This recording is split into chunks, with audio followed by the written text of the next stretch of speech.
Hey, 8th graders, so what we're doing today is we're writing a DBQ essay. Now, you've written DBQs before, but when it comes to 8th grade, your DBQs are going to become a little more challenging.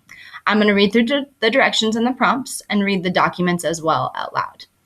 First, let's start with the directions. One, we're going to make sure our name's on it right up here.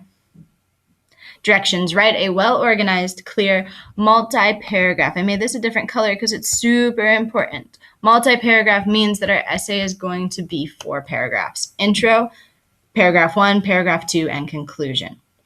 We're going to write a multi-paragraph response using the information in documents 1 through 4. That means all documents 1 through 4. We're also going to use our knowledge of social studies. The prompt is right here. Discuss how environmental issues, so issues of environment, are affecting Louisiana. We specifically want to focus on the state of Louisiana. Support your ideas with reasons, facts, and details using evidence from each of the documents. In order to get this 4 points, you need to use evidence from all 4 documents. Include information and examples from your own knowledge of social studies. You've studied social studies in 6th and 7th grade. You have a lot of background knowledge. Use some of that when answering this question. We're going to start with document 1. I'm going to read it out loud. I've underlined a few points. I want you to annotate and underline anything that you also think is important. Starting with document 1, you may read it on the screen with me or on your paper. Louisiana is drowning quickly. In just 80 years, 2,000 square miles of its coastal landscape have become open water, wiping places off maps, bringing the Gulf of Mexico back to the back door of New Orleans, and posing a lethal threat to an energy and shipping corridor vital to the nation's economy. And it's going to get worse, even quicker. Scientists now say one of the greatest environmental and economic disasters in the nation's history is rushing towards a catastrophic conclusion, unabated and largely unnoticed.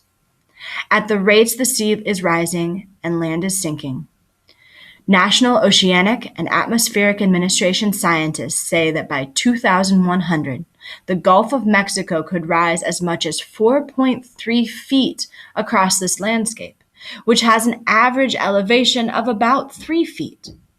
If that happens, everything unprotected by levees, most of southeast Louisiana, would be underwater.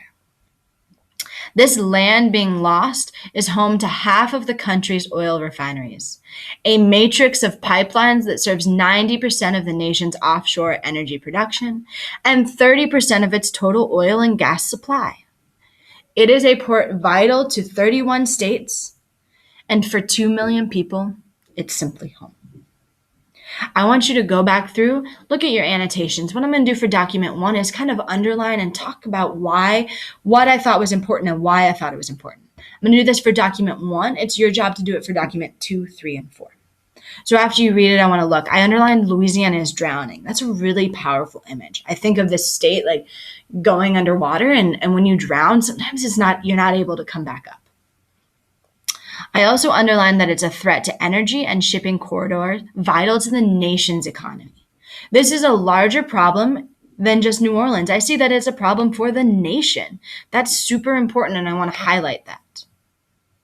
Next, in the second paragraph, I underlined that it's 4.3 feet across this landscape. This is the water that they're talking about. The water could rise 4.3 feet.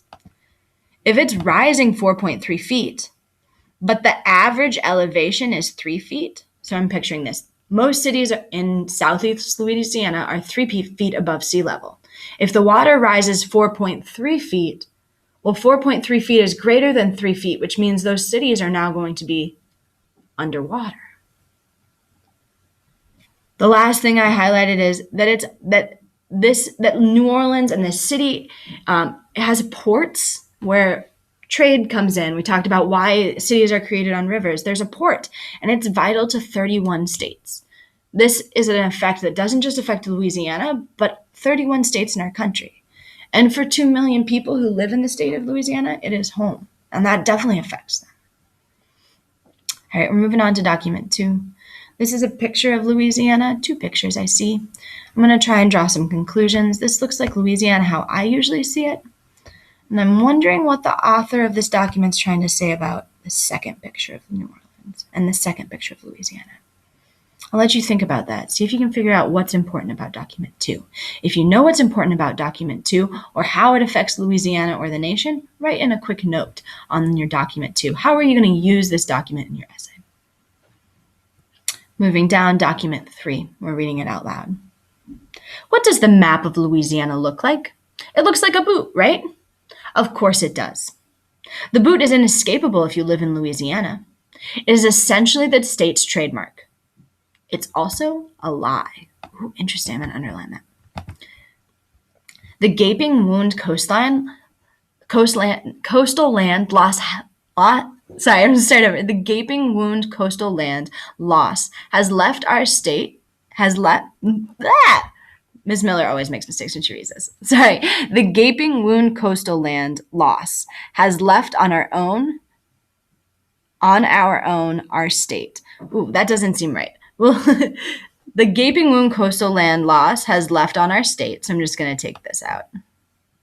Has left on our state is not adequately reflected by the boot. Louisianans have heard the statistics. An area of land roughly equivalent in size to the state of Delaware has been lost to the Gulf. So an area of land in Louisiana that's about the size of the state of Delaware has been lost so far to the Gulf. We lose approximately another football field every hour. Whew, that's really interesting. I remember talking about that in math last year. We lose a football field worth of land every hour. Yet Louisiana's boot-shaped outline remains unchanged on our maps. The boot depicts land that is no longer there when it could shed light on the most urgent crisis facing our state, its disappearing coast. The new boot isn't perfect, but neither is the existing one. As I wrote in the story where our new boot errs, quote, at least it errs on the side of the truth. And the new boot would force anyone who confronted it to ask questions about what is happening to our state. As everyone who lives in the coastal zone knows, or should now know, the answer is a lot. So I underlined a few things that I thought were important. This document seems like it really strongly relates to document 2, so I would use those two together. Last document is document 4. It says, and I know how to read maps. The first thing I do when I see a map is I read all of the text. Then I look at the key or the symbols, and then I look, what is the map trying to tell me? So I'm going to start with the text. Worst case, category 3 storm surge. Category 3 storm surge. Okay, this sounds like hurricanes. Category 3, category 2. Let's read the rest of the text. The map is a combination of worst-case scenarios for tens of thousands of possible storms. No one storm would produce all the flooding shown.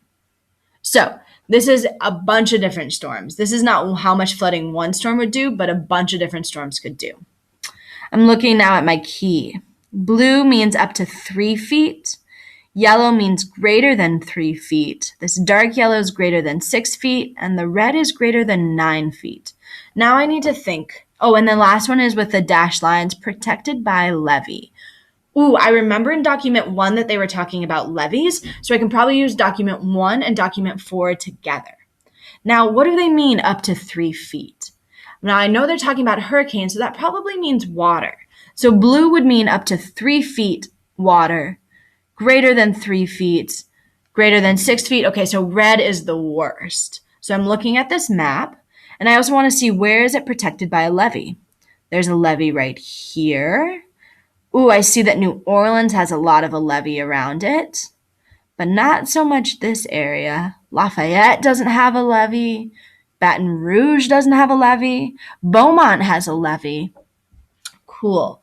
So I'm looking at all of these documents and seeing how can I write an essay based on all of them. So here's your planning process. And I'm going to move this to the next page. You need to plan this. Think about your intro. What are you going to talk about? Let's go back to our question all the way at the front, and I'm going to copy and paste it where it says planning. So copy. Oops. I'm going to leave it there, and then I'm also going to paste it down here. Okay, so planning. I just want to have this in front of me so I know what I'm doing. The prompt says, discuss how environmental issues, and remember we changed this, are affecting Louisiana and the United States. And we're going to support with evidence. So I need an intro. What am I going to say about environmental issues? Is it having a positive effect? Is it having a negative effect? Again, we're looking for the effect it has. And not just on Louisiana, but the United States as a whole. We're going to have 2 paragraphs. Remember how when we were going through it, that there seemed like 2 documents really fit together.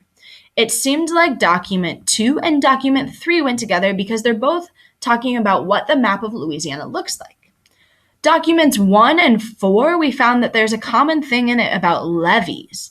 So I'm going to analyze document 1 and 4 and see if I can use those together. You're doing a really, really strong essay if you can include more than just 2 documents in each paragraph. If you can include all 4 documents in paragraph 1 and all 4 documents in paragraph 2, that's a super strong essay. So start with your intro. What are you going to say? It doesn't have to be the sentences, but some bullet points. It is there are negative environmental issues.